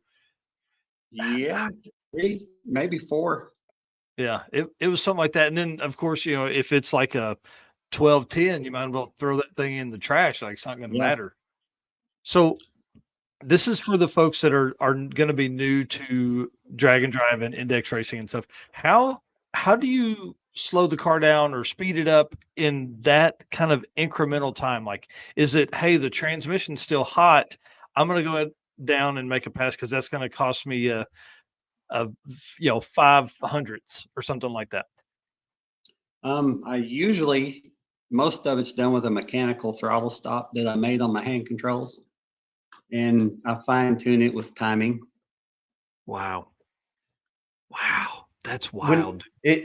when I did it, and I won the 13.0 class in the first Rocky Mountain Race Week, and I think I had a 13.03 in that one, and it wasn't as close as it is now, and we had way less guys. I think second place was 13.10 or something like that. Wow.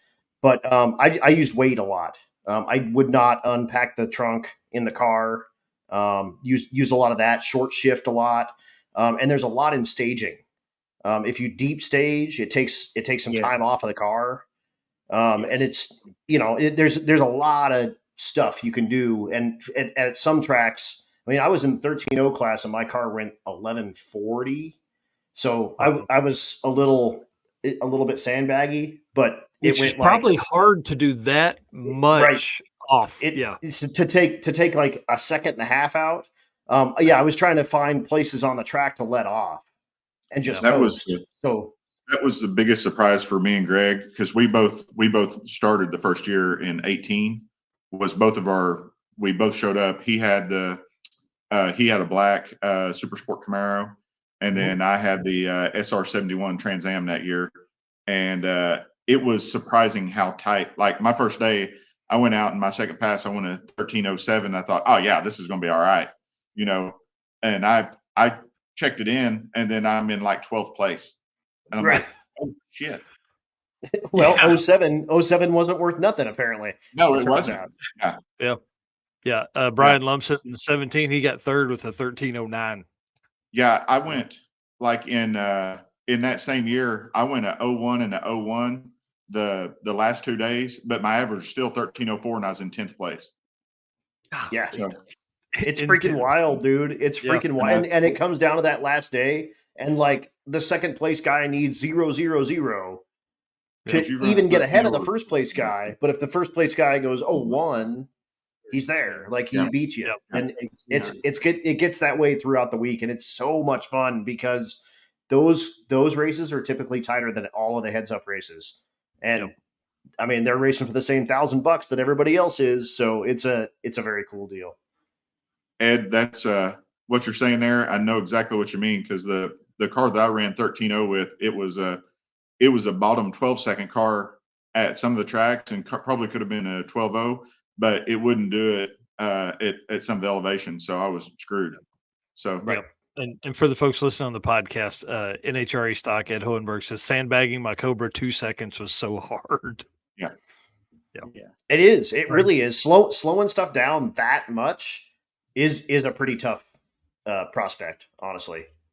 Josh had already been Josh Rahm, the winner last year at 2.0, had already messaged us and given us a hard time. So we figured out a 14.0 tune, just so I know he can't probably go that slow. Yeah. Right. Right. That's awesome. That's awesome. Well, talk to us about how. So we talk about a lot of passes. That usually is how you get there. Oh, I'm going to take the tire out. I'm going to add the tire back, whatever. But how do you do it? 4 different tracks in 10 passes. How does that week work? Mostly because I had a lot of runs the year before at those same tracks. Mm. I Data. take pretty good notes. There you go. I guess that could make I've sense. got a lot of data. Yeah. Wow. Yeah. When you told me that, I think it was like 10 or 12 passes you had made in a week. And I was like, how does that even make sense? And then, then this next time you make a whole bunch of passes. So let's talk about DYO and your approach to how you're going to take on Six Summer and that class. Are you going to be working for an OO index type deal? Or are you going to see what you run the first day, and how do you adjust from there? We'll probably start with how many runs I get on the first day. So I don't have no idea. These are all tracks I've never been to. I have no idea what it's gonna do. So Too. You better hope not. yeah. So We'll see. We'll see. Yeah. The good thing is, even no matter what the number is, the car repeats good. So that's that's a good thing about it. Yeah. So Yeah, I guess that's the same question I've got with Mike. Like, are you just going to run it and hope to repeat it, or are you going to try to sandbag it a little bit so you got something in the bank? Oh yeah, I'll sandbag a little bit because you never know. You might need it. You might need a little something extra. Yep. Kind of what we Oh, had yeah. talked about is actually to try to run a 12-0, and then that way we're still working at, I don't know what kind of elevations or DA or anything we're going to be working with, but if we got notes that are close, we were wanting to try to run 12-0. That way we're working, because he's going to turn right around and do Rocky Mountain Race Week also. Oh, are you serious? Wow. Yeah. Yeah. Oh yeah. Yeah. Oh, that's cool. Take a week Nice. later. Are you window licking for him on that one too, John? No, I'm taking my other black car on that. The gas chamber? No, I'm actually taking my Corvette. Okay. The gas All right. chamber, the gas chamber's tired. I did Michael's race back in April, and it's very tired. The motor's showing its age. So That's okay, because so are you. But So he bought some New Balances. He's ready. Jorts. Good. He's ready to go. yeah. who's riding with you on Rocky Mountain, Greg? As far as I know, I'll be by myself this time. Wow. Well, I'm glad he was by himself on race week, because Greg actually let me jump in from the ride from Windermere to Pueblo. It was awesome. Listen, when I tell you the car is nice, it's amazing. Rides great, drives great, and we could have conversations in there. It was awesome. I was going to say it's a little different than riding mine, is it not, Mike? Oh, dude, way different. Like Jonathan's just, you become one with the vibration of the car, your entire body just the whole time. Right. Greg's doesn't do that. Greg's has nice seats. It's comfortable. It's quiet. That's why I enjoy being his co-pilot, because it's actually nice. It's like vacation week. Hell yeah. Tell us. I actually, again, I'm going to take over your show, Mike. Enjoy. Dude, bring it. That's Tell why us you're about here, the man. Nova, dude. I don't know. Yeah. I know nothing about the combo in the Nova. I just know that I see it making tons and tons and tons and tons of passes. But what's what powers the thing? How quick has it been? What kind of rear end? What kind of suspension, etc. It's a 7-liter LS engine. Nice. 4L80 transmission, a Ford 9-inch. Nice. Is it a like a crate 7-liter, or is it something that someone built? No, it's I built it, pieced it together, found a blown up short block and from this guy and heads from this guy, and just pieced it all together. Hell yeah. It made 617 at the wheels at Tuned by JP's. That's awesome. Yeah. No power adder. This is a NA car too, so that's pretty amazing. Yeah, so I mean, 7 liters of 427. That thing, I mean, yeah. It cooks good, I'm sure. Yeah. That's awesome, dude. That's one of the things, being up in the tower. Like, I get to watch these cars do their thing, and I get to watch every quarter-mile pass. But I don't have a lot of other insight about this stuff. As we go, like, I don't have a chance to cruise through the pits typically and like, hey, what's this thing? So that's like my podcast. That's what I've been doing, is trying to learn more about these cars so I can talk about them better. So now I can talk a little more about you, other than winning like crazy and having Sasquatch next to you. Yeah. How many miles have you put on that car? Just guessing, I'd say probably 15,000 in just the last few years. 4 or 5 so years. awesome. Yeah, that's awesome. I drive it a freaking lot. love that. It's been to Gulfport, Mississippi, and Bandimere in Denver, Colorado. It's been a lot of different places. Yeah. So will Byron and Tri-State and all those tracks be new to you? Have you ever been to those tracks with the car, I guess? Yeah, I've never been to them. It'll all be new. Wow. Nice. That's Me awesome. too. All brand new tracks for me. I'm so excited for that. That's in my opinion, we were talking about that a little bit earlier. That's one of the best things about Drag and Drive, is you get to see all these cool new tracks. And on top of that, you get to race on them. So, I mean, who's cooler than you that day? No one. That's right. And I can't wait for you guys to get to Great Lakes. It's really an interesting format. You do a burnout up a little small hill, and then the stands last time were packed on a Tuesday. I mean, like standing room only. So I would imagine we're going to do that again. So it's pretty cool. Great Lakes is really a neat track, and it's going to be a lot of fun. Byron obviously is Eric's home track, so he's going to be there on Monday. So he'll be bothering you guys on Monday, and then I'm going to drive up as far as I can Wednesday night, and then I'll catch you guys racing on Thursday morning and do Thursday and Friday. So Hell yeah. So and then I'm going to see you again on Rocky Mountain 1.0. So Bring it How on. cool is that, dude? Back to Yeah. back dragon drives. Yeah. That's some like heroic type stuff right there, dude. Good for Yeah. you. We'll see if the car lives. See if I live through it.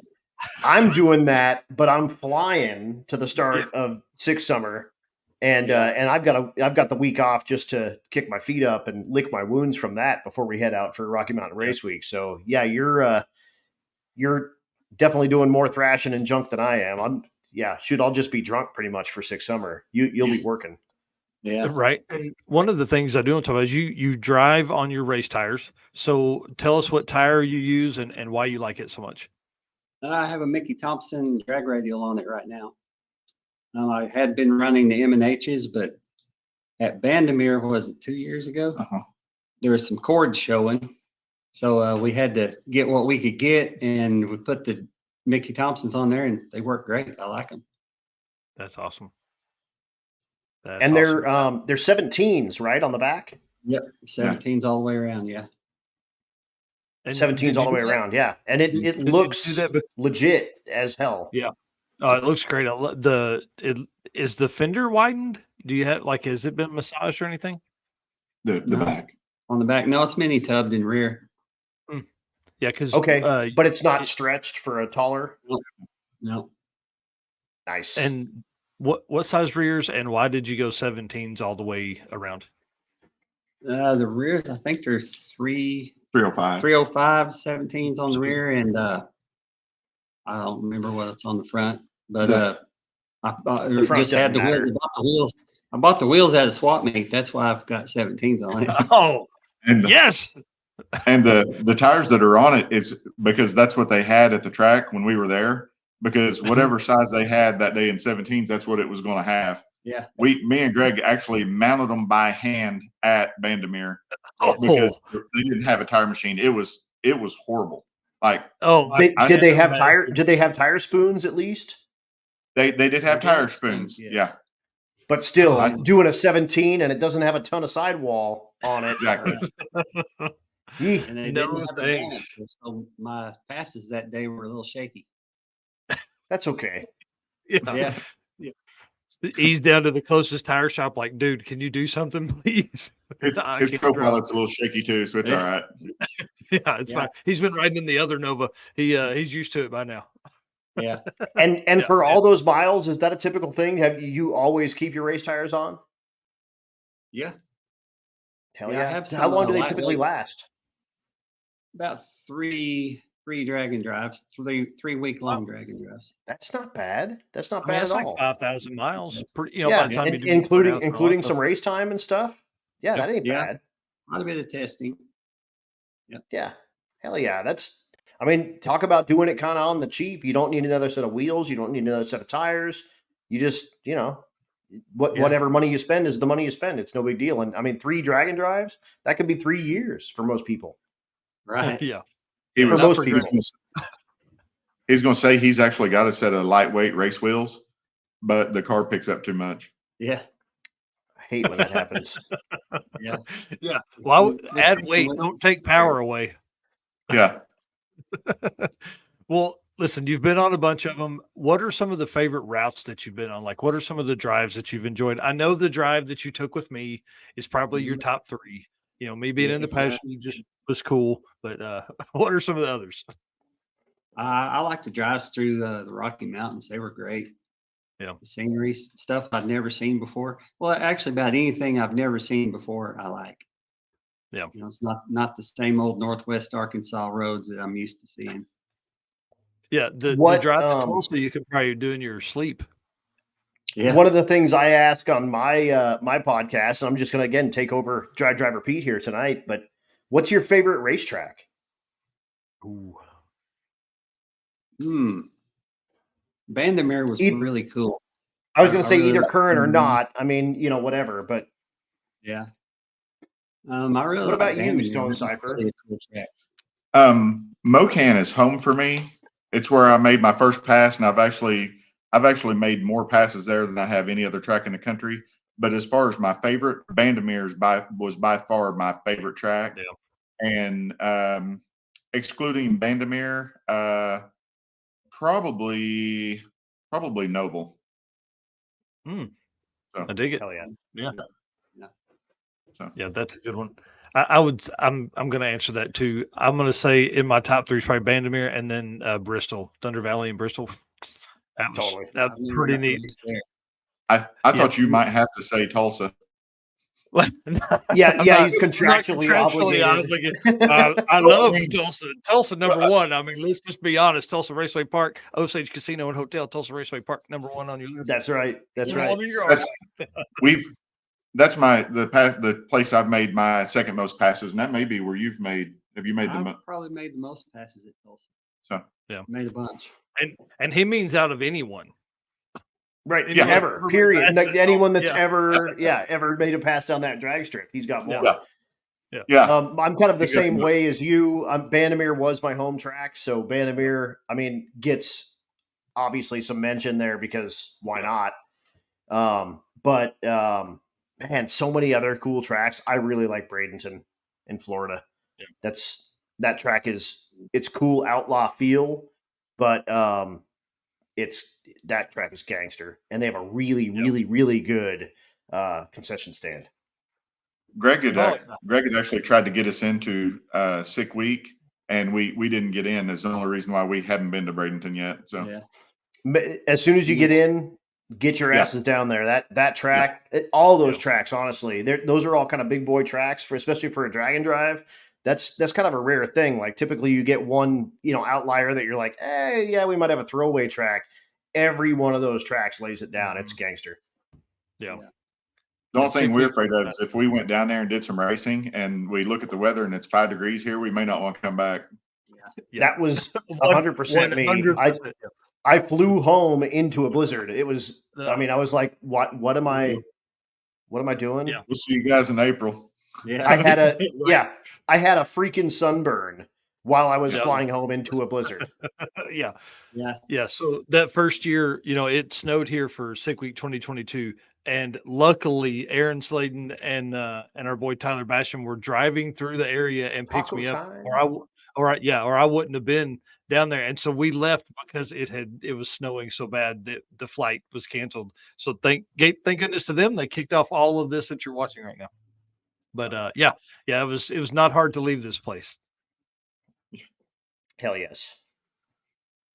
Well, what are obviously Byron's going to be a fun track for you for Six Summer. Are there any that you've scouted, or is there anything that you're nervous about on the trip there? Are you towing the car there? Do you drive it there?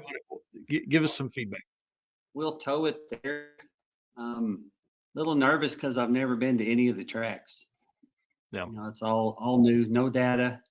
We'll just have to see what we can do. I told him the only thing I was nervous about is if we get routed through Chicago. Yeah, that's Just not going to be good. Get out with the car. They have the routes out, actually. That's one of the things that SICK does. Let me pull it up here real quick. I can't share my screen because I'm not a co-host. Yep. Here, I'll pull it up real quick. Can I get that from on the Sick the Magazine website there? Yeah, SICK the Magazine, and it'll be events and Six Summer 2024. Here we go. Routes. Oh, cool. Okay. Yeah, totally. So Byron to Cordova. Yeah, I don't think there's any spot on here where we're going through Chicago. So you can, bring your gun because that's what you do. Oh, yeah. We always do it's that. going to be there. Yeah. But I don't. You hopefully don't. Doesn't look like you'll be using it. Nope. It doesn't look like any of the stuff we're going to go through is going to be Chicago. Looks like we're all staying above Chicago, even any kind of suburb or anything like that. So yeah, kind of nowhere near there. So yeah, no, it should be good. Kind of near-ish Milwaukee is as close as it looks like we're going to get for anywhere that might be a little bit wacky, but I think we're fine. It should be great. Good. Yeah, and there's going to be. What was the name of that brewery that Laverne and Shirley worked at? We might have to stop there. I think that was in Milwaukee. Hold on, we gotta look that up. That's a Schultz. That's a great point. Schlitz. Milwaukee. It wasn't Schlitz though, was it? Adam's already planning on going with us. Yeah, I'm getting us reservations actually. Okay, Yeah. cool.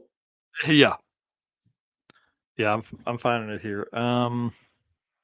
There's a brewery tour for The Laverne and lake, Shirley tribute. the Lakefront Brewery Tour in That's Milwaukee. the one.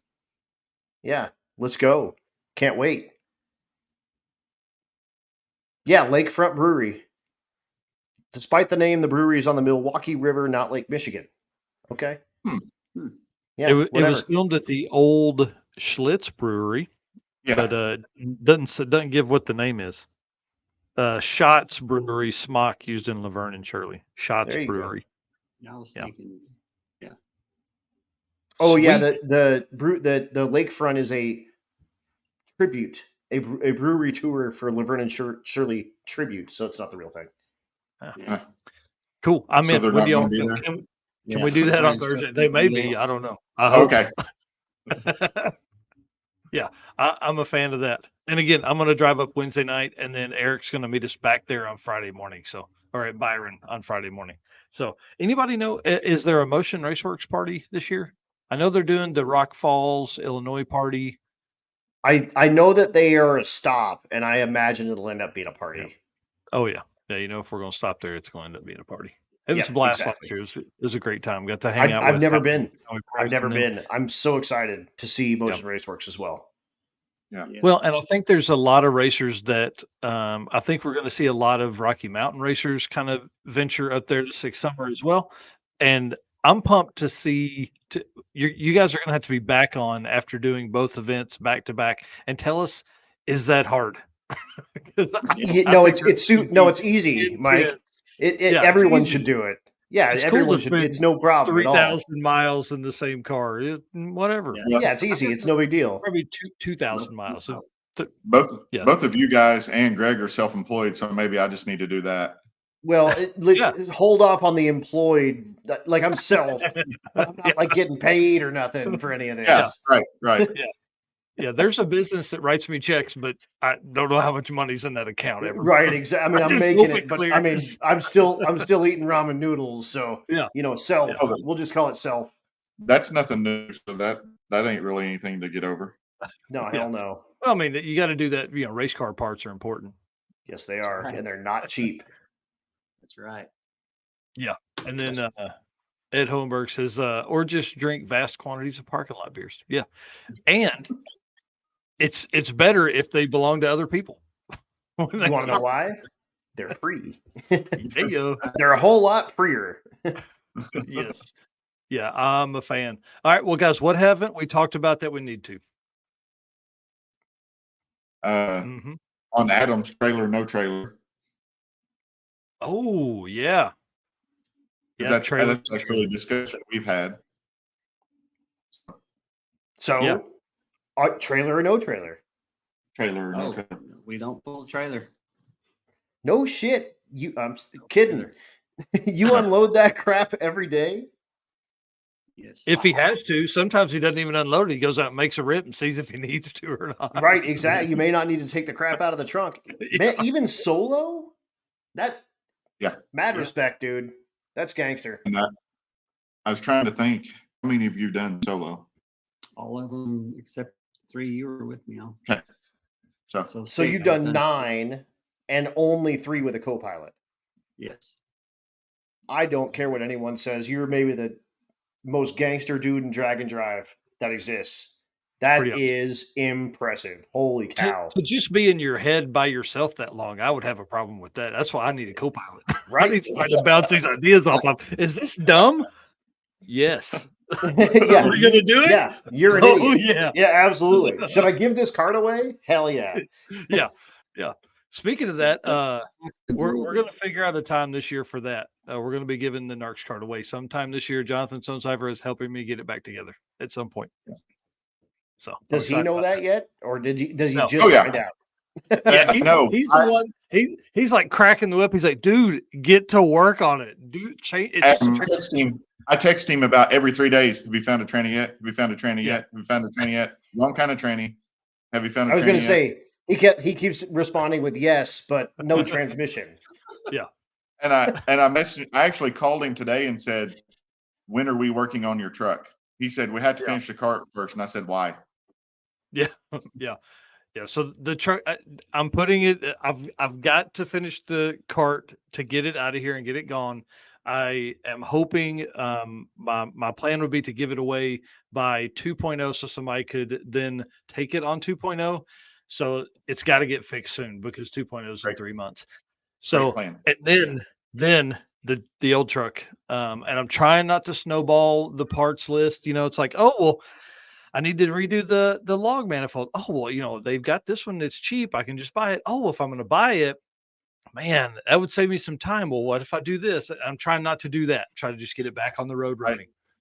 I just need a copy of your parts list. That way I know how fast I got to build whatever I build to outrun it. Well, anything you've ever built's outrun it. There's not even been anything close. It was awesome. The one time I watched Jonathan tree me and then leave by about 300 feet, and it was a great view the whole time.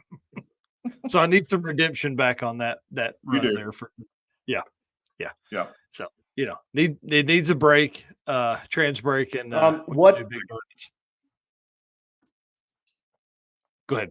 what other are you guys for either of you cats? Are you guys planning on doing any other drag and drives for this year besides the two we've been talking about? Possibly 2.0, Race Week 2.0. I'm not registered at the moment, but I'm on wait list, so we'll see how that goes. See how that goes. And we had actually tried to get into 666, and I was going to go as Greg's co-pilot, but we didn't get in. I think I'm going to go. Me and my wife, I think we're going to go as sick ward and do the whole thing. Oh, So, nice! Yeah. Hell yeah! So, yep. That'll be a super good one. And if you guys haven't paid attention, like Sick the Mag again, they're kind of doing their one-off events. They did Death Week last year. They're doing 666 this year. It's basically all of the Route 66, which is so cool. And I did Power Tour in 1999. I actually made a post about it because I just wrote an article for Sick the Mag about it. But we did a bunch of the Route 66 on that Power Tour, and I was a 19-year-old kid with a turbo Toyota truck. It was super fun. Nice. That's why we wanted to do it, because it's I don't know if that event will ever happen again. Right. Because I know that they're doing some single events like Death Week and then that. And I just felt like that would be some great tracks. It's long Route 66. I like another thing about that it's one way, which is exactly different. So yep, you don't have to turn go all the way out that way and then turn back around and go back to all your junk. You'll already be halfway home. So I think 666 is going to be a blast. I'm doing it till Albuquerque, I think so, or Amarillo, one of the two. So pumped about that. Hell yes. Yeah, and it's also coming through Tulsa Raceway Park, Osage Casino and Hotel. Osage Casino, Tulsa Raceway Park. Yeah, Tulsa, 3101 North Garnett Road. That's right. That's right. Mike Marks, social media manager. Yeah, Friday fun drags. So, if you guys want to get out there and about, you're finally getting the hang of that. I'm proud of you. Yeah, hey, sometimes you got to say it 74 times a day. Me and Greg had laughed. We thought about at one of the years he won, getting up to the front there and be like, "Yeah, we're glad to have this Jones Performance engine built, Jones chassis built, LS7 powered machine finish in the top today. We had a really rough week, and then like I'm going to change hats on him while it's yes, that'd be great." Yeah, I was just thinking about that. I usually have another hat sitting right over here. I could have just. Yeah. That's great. Hell yes. How fun. All right. What about you, Narks? Where are we going to see you? I'm sure you've told all your viewers, but I want to know, where are we going to see you this year? Yeah, all over the place. So my deal with the Midwest Drag Race Series is beginning to take off. 7 events I'm signed up for with them. Yes, baby. Yeah, sadly, it has taken me away from 3 drag and drive events that I got to leave early at. But hey, that's the way it goes. I'll be watching drag and drive all week and then go watch full mods, and Funny Car. So next up is obviously Six Summer. Last couple of days of Six Summer, I'm doing the first couple of days of Rocky Mountain Race Week 1.0. I'll do to Oklahoma City and then drive 530 miles directly from Oklahoma City to St. Louis for a Midwest Drag Race Series event. That'll be kind of fun. See, that gets me through June. July, there's an event. I don't remember July. I'm somewhere in July, but the next big round of stuff is in September, and I'll do 3 days of drag week, and then I'll fly to Kansas City and do the biggest pro mod race in history. So at Flying H Drag Strip. So hell yeah. Yeah, And that's happened. That's it'll be happened in the kinda fun. last couple of days of What's the date? What race is the week. date on that, Michael? Yeah, it's September 19th through 21st. Yep. Can Last few we days enter- of race week, unfortunately. Yeah. Can Because we we were enter- talking about trying to get me over there for some announcing on that gig as Yep. well, and I'm already pre-committed to that, which I keep sucks. But I mean, if you're gonna miss a drag and drive, going to the richest pro mod purse in the, I think it's of the year. in history. Almost $300,000. Yeah, It's going to be insane. It's going to and be I insane. remember the July event is I'm announcing at Heads Up Hustle. Oh, So, nice. It's going to be my first time to announce at that level for that long. So I'm going to be talking to Adam a few times for some pointers. Ricola. We were talking about Heads Up Hustle just a little bit ago. I told him if we weren't already scheduled so heavy that I would like to go to John's race, just because it's just we've got both of us have too much stuff going on. Yeah. Yep. And with what you were talking about last night, Adam, with Gary, it's hard to believe. Like used to, it took everything we had to do one event a year. Yep. Like a lot of times, I even cut testing short because I had to have the money to do the event, and then now it's like, here we are doing 3, 4, 5. Yeah, trying to do 3 or 4. Yeah, exactly. Yeah. And I mean, if you read my article on what it costs to do a drag and drive, that stuff's pretty close, and that might even be on the low end. I mean, it's a couple $1,000 a week minimum. I mean, that's bare bones. You didn't break nothing. Yeah, and on top of that, tell your wives. if you're self-employed, you're not making any effing money that week. Yeah, either. but it's a write-off. It's a write-off. Well, I mean, right? It's advertising, right? Yeah. But you're still not making money. Like you can write it off in April. That's great. Yes. But right now, my bills don't care that I'm writing crap off in April. That's what I always tell anybody. It's like, oh, it's a write-off to do that. I'm like, yeah, dude, that write-off still costs money. It costs money. Yeah, it's not like it's free. I get to write a percentage of that off. Yeah, you don't walk up and say like, hey, this is going to be a business write-off, and they're like, oh, well, you can have it for nothing. Please enjoy it. Right? Have fun. Anything you want. No. That's no joke. And yes, that stuff's expensive. On top of that, you're beating the dog crap out of your car. So there's that as well. So, and then you got to tow there and back. Unfortunately, none of us, as far as I know, other than Cletus, have the money to have a helicopter, and his helicopter is not big enough to sling load his freaking car to a racetrack. Yeah. So guess what? You're getting there via another set of wheels or that set of wheels, and that stuff doesn't happen instantaneously either.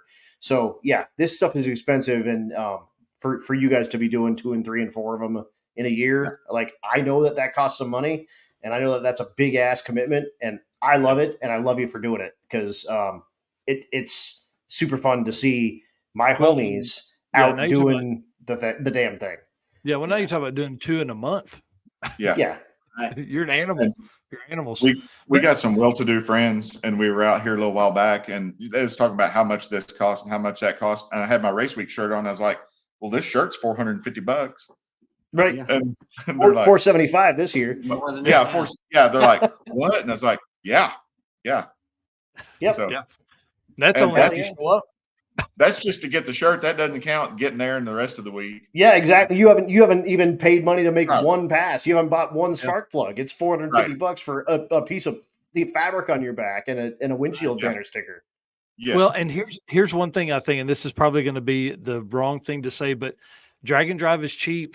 It's cheap entry, and it's not cheap to do. But for when you start looking at like Texas 2K and FL 2K and stuff like that, this stuff's inexpensive. Like it's $400 for those guys to go race at TX 2K. Right. Yeah. Yep. And I mean, if you break it out, 5 days of track rental. Yeah. is, Oh, you're doing pretty well. Typically like a private type track rental that we would get like that, where they kind of leave us alone and they're hands off, and we get track prep, is $500 a car. Yeah. Yeah. So, I mean, being able to get that for a week for less Yeah. than $500 is, Absolutely. and especially if you're a dude, you're a crazy person like Greg, and you can make, 12 or 15 passes in a night. You get, you start breaking that down to per pass, Yes. and you're $20. That's, you can't have more fun than that anywhere in the world ever. That's one of the conversations me and Greg and me and Michael have talked about before. Is I break everything down to dollar per pass, and that's why we race where we do some of the times. And when you break it down that way, a drag and drive is the most fun you can have bang for buck. Like dollar per pass for sure. Yep. Agreed. And like if you're Larry Armstrong, it's like $3. Right. Because he makes so many. Yeah, or Ernie Riley. Yeah, right. Yeah. Yep. Ernie's my jam. I like Ernie a lot. Yeah. All right, guys. Well, I'm going to kick you guys off. I want to say thank you for coming in here and spending some time with us. I appreciate it. I can't wait to hang out at Six Summer, and I know that Adam's going to be over there, just like he's foaming at the mouth to look at. I'm shoving microphones in both your faces, so get ready for that crap. Yeah. All right. Yeah, it's going to be a blast. Thank you for coming on, telling stories. We appreciate it. I love the car. Love you guys. You guys you're awesome. You're part of the big friend group there, and appreciate you doing this for us. All right, thank you for having us on here. Thanks, guys. Yep. All right, guys. Heck yeah, dude. Thanks so much for rapping with us. Like, how cool was that to talk to those guys? And like I said, I don't get to do this ever. I sit up in the tower and go, well, Greg went another 1201. Well, Greg went another 1201. Greg went another 1200. Sadly, Greg needed a 12008 instead of a 12. Exactly. But actually getting a little bit of chance to sit and talk with people is it's worth the time and effort. So thank you guys so much for doing this. Yeah, thank you. All right. See you guys. Bye. Dude, awesome. Bro. Thank you so much for coming on tonight. It's been a lot of fun. And bro, listen to me when I tell you. Thank you for you fixed it. Oh yeah, while you were working, I was fixing it. But if I put it on there while we have three people on the screen, it cuts the bottom half of their chin off. So I figured I would work on that while we were talking. And thank you for taking over the show for the 2 or 3 minutes that I was absolutely nowhere to be found. I was gone. It happens. Like I said, I was just really touting Male and we were talking co-pilots and stuff, and it was all good. So it is what it is. But dude, thank you for having me on. That was great.